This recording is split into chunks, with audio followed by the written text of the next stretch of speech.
Hello student, मैं Shivam math में आप लोगों का स्वागत है।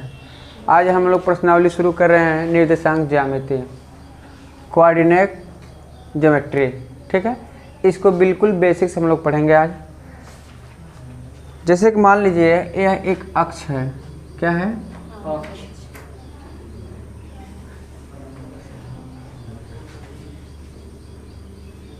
इसे हम क्या कहते हैं? X axis. क्या कहते हैं? एक्स एक्सिस या एक्स अक्ष। ठीक है, इसे वाई एक्सिस या वाई अक्ष। अब इसमें इम्पॉर्टेंट क्या है? एक्स एक्सिस वाई एक्सिस, इतना तो कोई दिक्कत नहीं है, सबको समझ में आ रहा है। इसे हम क्या कहते हैं? मूल बिंदु। क्या कहते हैं? मूल बिंदु। मूल बिंदु यहाँ पर रहने का मतलब ना ही हम एक्स पे चले हैं ना ही वाई पे चले हैं, हम कहाँ हैं? मूल बिंदु पे स्थित है। अब यहाँ से जो भी दूरी चलेंगे तो हमारा मान होगा।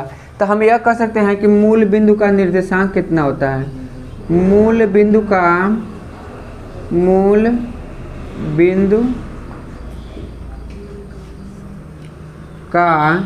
निर्देशांक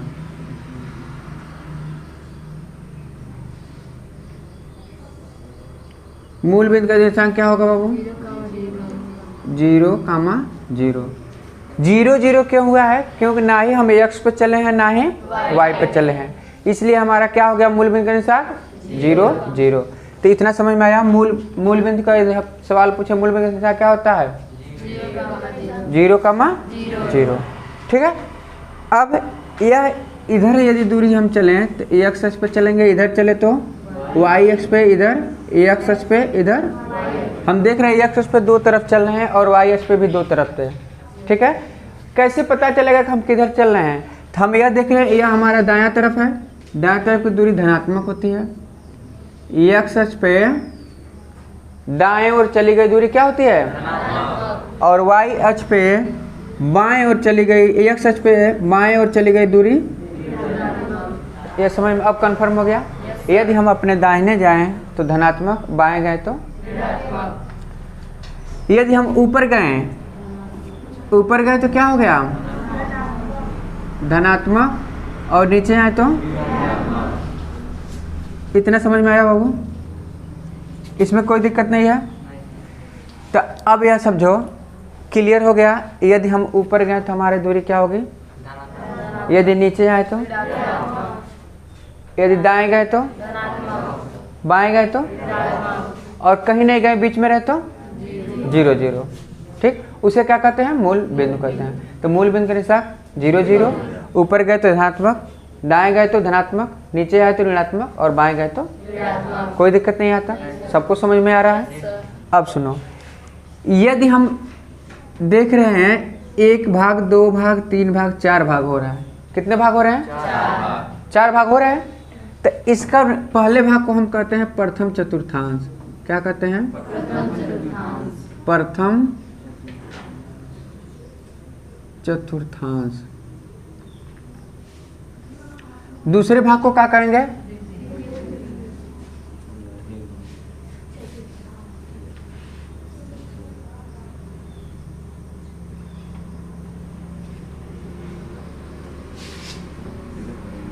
तीसरे को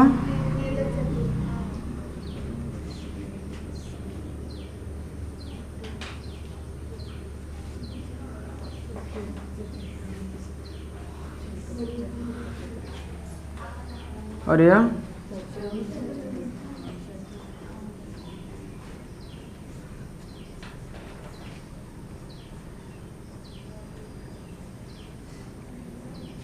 यहाँ कोई दिक्कत नहीं हुआ।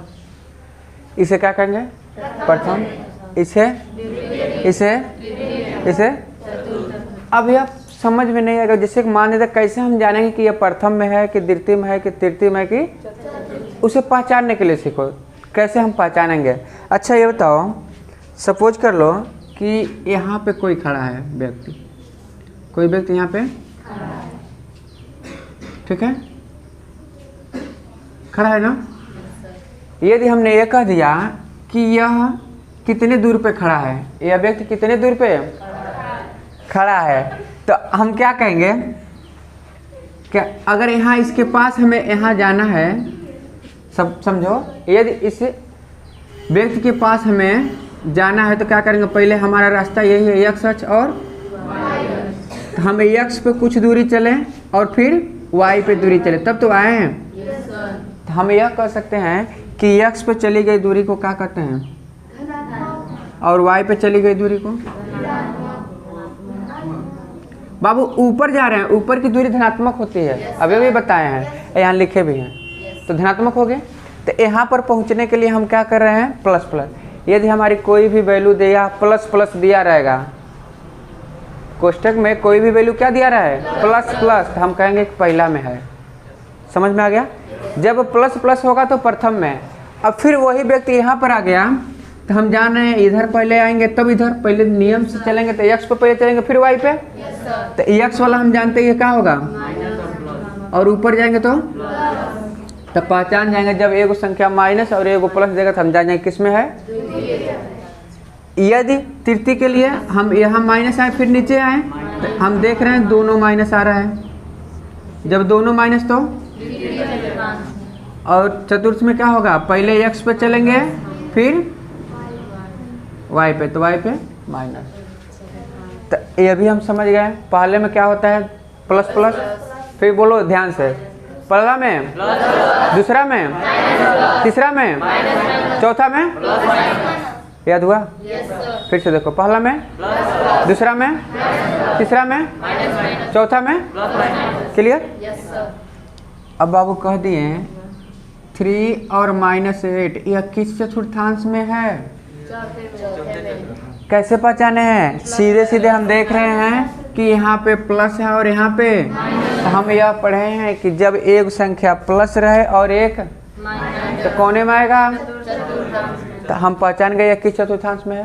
एकदम सवाल ऐसे पूछेगा, दे देगा, कहेगा बताइए किस चतुर्थांश में है, तो हम कैसे पहचानेंगे, एक संख्या प्लस एक माइनस रहे तो हम जान जाए किस में है, चतुर्थांश। क्लियर, कोई दिक्कत। ऐसे दे दिया -4 और 5 यह किस चतुर्थांश में है, समझ में आ रहा है सबको, कोई दिक्कत नहीं हो रही है। 3 और 4 दे दे तो समझ में आ रहा है। -6 -3 दे दे तो, ये तृतीय में लिखे ही हैं, तृतीय हो गया ऐसे ही। क्लियर हुआ, सब लोग पहचान लेंगे, पीछे बोलना हो जाएगा, कोई दिक्कत नहीं ना। अब देखो एक पॉइंट और समझो, हाइट 3 क्या है, एक्स अक्ष पे चली गई दूरी है, और 8 क्या है, -8 क्या है, वाई अक्ष पे चली गई। तो हम यह पढ़े हैं कि एक्स अक्ष पे, एक्स अक्ष पर चली गई दूरी को भुज कहते हैं। क्या कहते हैं, समझो, एक्स अक्ष पर चली गई दूरी को हम क्या कहते हैं, ये पूछता है भुज और कोट बताइए, समझ रहे हो, अभी क्लियर हो जाएगा। और वाई अक्ष पर, वाई अक्ष पर चली गई दूरी क्या कहलाती है, कोट कहलाती है। ये समझ में आया। सुनो, एक्स अक्ष पर चली गई दूरी को क्या कहते हैं, वाई अक्ष पर चली गई दूरी को, एक्स अक्ष पर चली गई दूरी को, वाई अक्ष पर चली गई दूरी को। अब यह सवाल दे दिए -4 और 5, क्वेश्चन क्या दे दिए, -4 और कहें बाबू इसमें कोट बताइए कितना है, भुज कितना है, कोई दिक्कत हो रही है। यदि हम दे दिए -6 और -3 निर्देशांक दे दिए, इसमें पूछे भुज कितना है, कोट कितना है, क्लियर हो रहा है। यदि हम इसमें पूछे भुज कितना है, इसे क्या कहते हैं, भुज, और इसे क्या कहेंगे, कोई दिक्कत हो रही है। इतना पॉइंट क्लियर हुआ? कोई दिक्कत किसी को भी? फिर ये नोट कर लो, ठीक है। फिर आगे कंसेप्ट हम बता रहे हैं। देखो भाई कह रहा है क्वेश्चन, देखो कैसे पूछेगा, बता रहे थे ना अभी जो पढ़े हो उस पर क्वेश्चन कैसे पूछता है। देखो कह रहा है एक्स वाई तल पर, क्या एक्स वाई तल पर निम्नलिखित बिंदुओं की स्थिति निर्धारित कीजिए। निम्नलिखित बिंदुओं की स्थिति निर्धारित करना। अब यह इसकी स्थिति कहाँ होगी? 5 और 9 का प्रथम पद में। कैसे पता चला? क्योंकि प्लस प्लस है, हमें याद है कि प्लस प्लस प्रथम में होता है। तो 5 9 की स्थिति कहाँ हो जाएगी? प्रथम में। हो गया। अगला क्वेश्चन क्या दिया? -3 -7 तृतीय में होगा। क्यों? -3 और क्लियर हो रहा है तुम दोनों को? क्लियर हो रहा है? 2 और चतुर्थ में 2 और -3 -5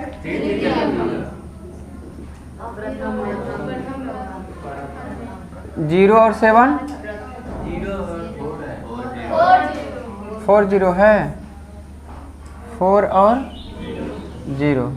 देखो यहाँ पे ऐसे चलेंगे 4 तो 4 पे यहीं पे आ जाएंगे, 0 पे चलना ही नहीं है, ठीक ना। और इसके बाद -5 और चलो इसमें भी आ गया ये 0 से 7। इसके बाद माइनस में इसमें आएगा। ये बताओ इसे करने में कुछ टाइम लगा? समझ में आ गया? अब पूछेगा तो कर लोगे? कोई दिक्कत किसी को भी बोलना है? अब इम्पोर्टेंट क्या है, कुछ लिख लो इम्पोर्टेंट चीजें। देखो यदि x अक्ष के इसमें, अच्छा इसमें भुज कोट पूछे तब सपोज कर लो 5 और 9 में 5 क्या है? 9 क्या है? -3 क्या है? इसमें तो कोई दिक्कत नहीं होगी, समझ में आ रहा है? Yes sir. अब देखो लिखना क्या है, x अक्ष के समांतर रेखा y, x अक्ष की क्या होती है? जैसे कि x अक्ष है, समझो x अक्ष है, डिस्टर्ब हो x अक्ष के हम क्या करें? समांतर एक रेखा खींच दें। x अक्ष है बाबू, इसके समांतर रेखा खींच दिए। तो x अक्ष के समांतर रेखा क्या होती है? y अक्ष पे है, लंबवत ही तो है। इस पे सवाल बनता है, x अक्ष के समांतर रेखा खींची गई y पर क्या होती है? लंब होती है। और यही कह दे बाबू कि y अक्ष के समांतर, क्या y अक्ष के समांतर खींची गई रेखा x अक्ष पे लंब होती है कि नहीं?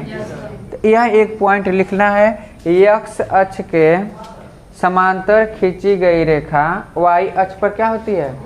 देखो x अक्ष है, इसके समांतर है रेखा खींच दी है, तो इस पे लंब ही तो है। तो हम लिख सकते हैं x अक्ष के समांतर खींची गई रेखा y अक्ष पर लंब होती है, ठीक है।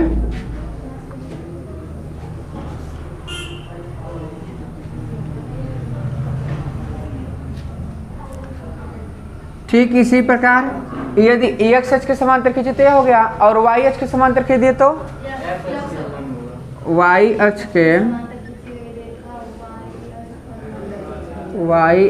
के समांतर खींची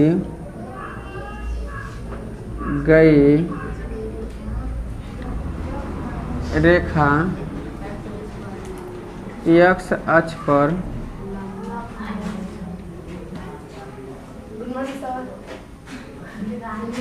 लंबवत होती है। इसमें तो कोई दिक्कत है नहीं। एक्स अक्ष पे खींची गई, एक्स अक्ष के समांतर खींची गई रेखा वाई अक्ष पे लंबवत होती है और वाई अक्ष के समांतर खींची गई रेखा एक्स अक्ष पे। यहाँ तक समझ में आया? और यहाँ खींच के दिखा भी दिए। एक चीज़ और पूछता है कि ये लिख लो, बोल दे रहे हैं।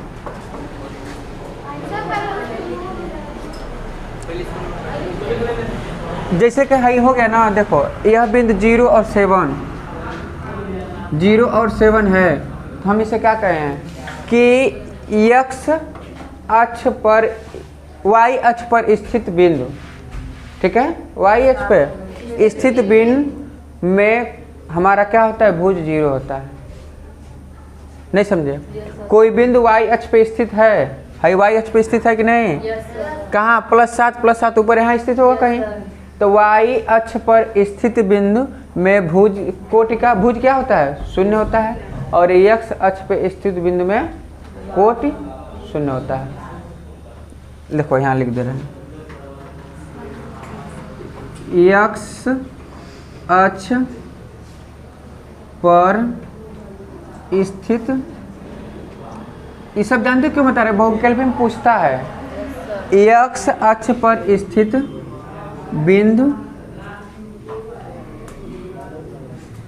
एक्स अक्ष पर स्थित बिंदु में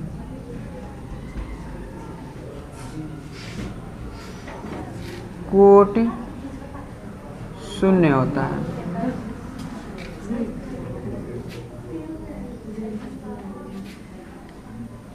ठीक, एक्स अक्ष पर स्थित बिंदु में कोटि क्या होता है, 0 होता है, और वाई अक्ष पे स्थित बिंदु में, वाई अक्ष पर स्थित बिंदु में भुज 0 होता है, भुज 0 होता है। इसका एक एक एग्जाम्पल देखो, समझो यहाँ पे। जैसे कि यही बिंदु उठाए, 0 और 7 ले लिए, 0 और, जब 0 और 7 लिए तो है, देखो किस अक्ष पे स्थित है, अब है 0 7 चले तो वाई 0 पे एक्स पे चलना ही नहीं है, वाई पे चले तो 1 2 3 4 5 6 7, तो कहाँ कह सकते हैं कि यह वाई अक्ष पे स्थित है। और जब भी कोई रेखा, कोई बिंदु वाई अक्ष पे स्थित होगा तो उसका कोटि क्या होगा, भुज क्या होगा, और एक्स अक्ष पे स्थित रहेगा तो कोटि 0 होगा। तो वाई इसमें है, यह देखो 0 और -9, 0 और -9 है ना, और यह है, यह ठीक है, वाई अक्ष पे ठीक है। -5 और 0 लिखो, तो देखो यह किस अक्ष पे स्थित है, एक्स अक्ष पे स्थित है। जब एक्स अक्ष पे स्थित रहेगा तो एक्स का वैल्यू रहेगी, तो है कि हम क्या कहते हैं, भुज, और एक क्या कहते हैं, कोटि। तो हम यह कह सकते हैं एक्स अक्ष पे कोई भी बिंदु स्थित रहेगा तो उसका कोटि हमेशा क्या होगा, 0 होगा, 0 होगा। और यही वाई अक्ष पे कोई भी बिंदु स्थित रहेगा तो उसका भुज क्या होगा, इसे क्या कहते हैं, भुज, और इसे कोटि। तो यह समझ में आया? इसी में दिक्कत सीधे दे देगा, एक्स अक्ष पे स्थित बिंदु का भुज क्या होगा, दे देगा ऑप्शन में 3 4 5 0, तो तुम्हें मारना रहेगा। समझ रहे हो कि नहीं? ऐसे देता है। और फिर वाई अक्ष पे स्थित, अब तुम्हें समझना पड़ेगा वाई अक्ष पे कितनी दूरी पे स्थित है, उसमें बोलेगा, ठीक, लेकिन यह 0 वाला होगा तो ऐसे फंसा कर देगा, कोई दिक्कत नहीं होगी। अब तो पहला, दूसरा, तीसरा और यह चौथा पॉइंट, चारों में कोई दिक्कत हुआ फिर समझाना नहीं पड़ेगा।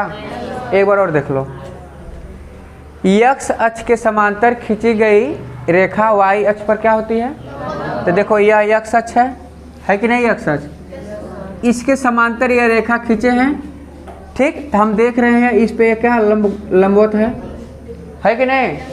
फिर हम यह देख रहे हैं कि वाई अक्ष है, वाई अक्ष के समांतर यह रेखा खींचे, तो इस पे देख रहे हैं एक्स अक्ष पे यह क्या है, लंबवत है। क्लियर हुआ?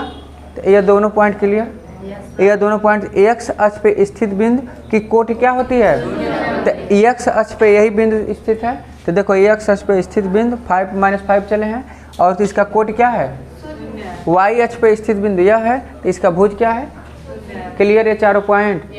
अब नोट कर लो इसे, सुनो। इसके बाद एक कंसेप्ट इंपॉर्टेंट है, इस पे सवाल तुम लोगों को परीक्षा में पूछता है, कन्फर्म है एगो आता है। जैसे ये दो बिंदुएं हैं, ठीक है। अच्छा ये क्या है, यह क्या है,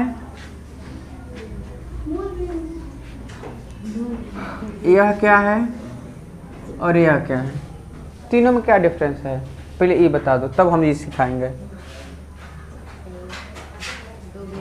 इन दोनों तीनों में इसे क्या कहते हैं, इसे क्या कहते हैं, इसे क्या कहते हैं, पहले बताओ जल्दी। हाई देखो, इसे पढ़ने से पहले इसे समझो। हाई क्या है, रेखा है। क्या है, रेखा है। रेखा का मतलब ये होता है कि हम दोनों तरफ बढ़ा सकते हैं, ठीक है। इसीलिए दोनों तरफ तीर लगा, रेखा को दोनों तरफ से हम क्या कर सकते हैं, बढ़ा सकते हैं। और यह क्या है, किरण है। क्या है, किरण। किरण सिर्फ इधर ही हो सकता, बढ़ सकता, इधर से नहीं बढ़ सकता है। और यह क्या है, रेखा खंड है, काट के कहीं से निकाला गया है। क्या है, रेखा खंड। या ए है या बी है, इसे रेखा खंड कहते हैं। क्या कहते हैं, ये छोटी छोटी चीजें आनी चाहिए।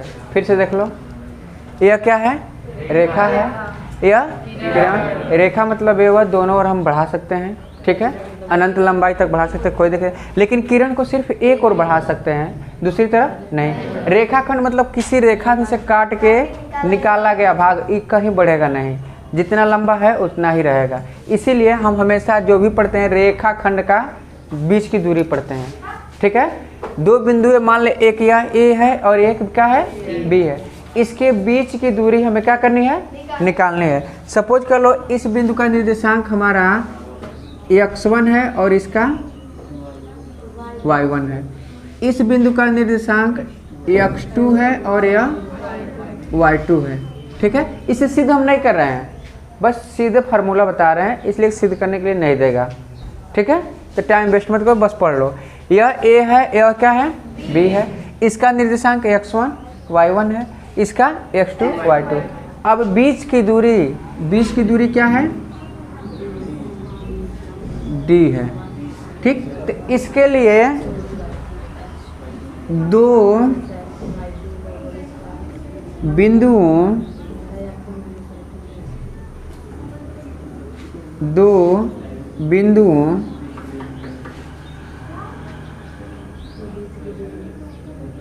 के बीच की दूरी, दो बिंदुओं के बीच की दूरी d बराबर, फार्मूला हम क्या पढ़े हैं, अंडरवुड। देखो क्या करते हैं, याद करो यहीं पे, x2 में से इसको घटा देंगे, x2 में से x1 को क्या करेंगे, x2 माइनस x1 का होल वर्ग, प्लस जब x2 में से घटा है तो फिर y2 में से घटा देंगे 1 का होल वर्ग। यह बीच की दूरी का फार्मूला हो गया। क्या करेंगे, x2 माइनस x1 का होल वर्ग प्लस y2 माइनस y1 का होल वर्ग। कोई दिक्कत नहीं, चाहो तो इसे ऐसे भी लिख सकते हो, d is equal to x1 minus x2 का होल वर्ग प्लस y1 माइनस y2 का, कोई दिक्कत नहीं होगा। क्यों, क्योंकि स्क्वायर है, ठीक है। और बीच की दूरी जब भी आएगी हमेशा धनात्मक आएगी, यह याद रखना। दूरी जो होगी हमेशा क्या होगी, ऋणात्मक नहीं आएगी, दूरी हमेशा धनात्मक होगी, ठीक है। जैसे कि एक क्वेश्चन समझो, ये हमारा क्या है, रेखाखंड है, ठीक है। यह दे दिया 5 और ये दे दिया 4, ठीक है बाबू। ये दे दिया 8 और 3 दे दिया, समझ में आया।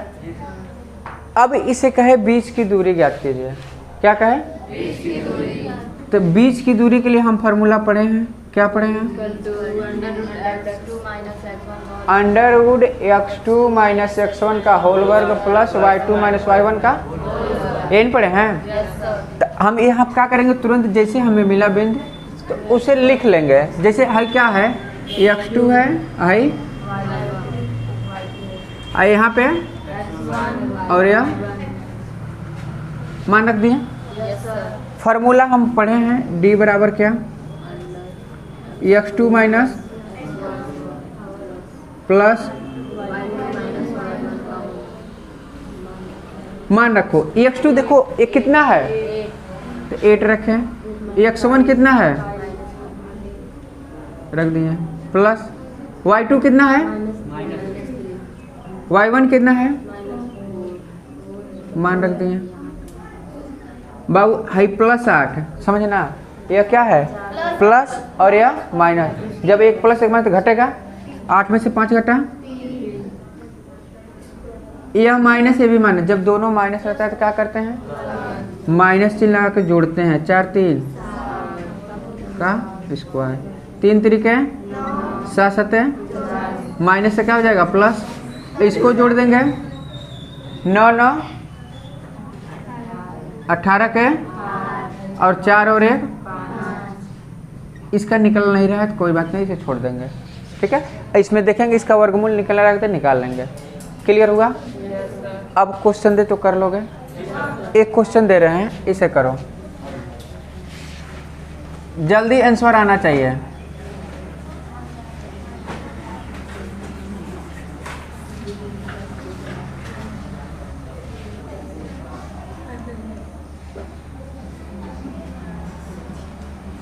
करो, एकदम सस्ता और आसान। हाँ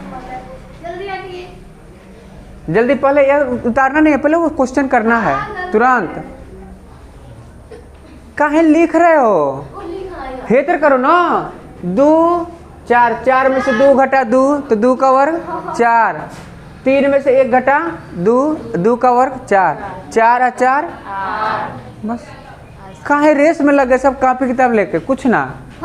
जब तरीका सीखो, जब भी ऐसा मिले तो दूसरा में से पहले का घटाना है तो 4 में से 2 घटा 2, 3 में से 1 घटा 2, 2 का वर्ग 4, 2 का वर्ग 4, 4 4 8 लग गया। समझ में आया? चलो अब कर लो।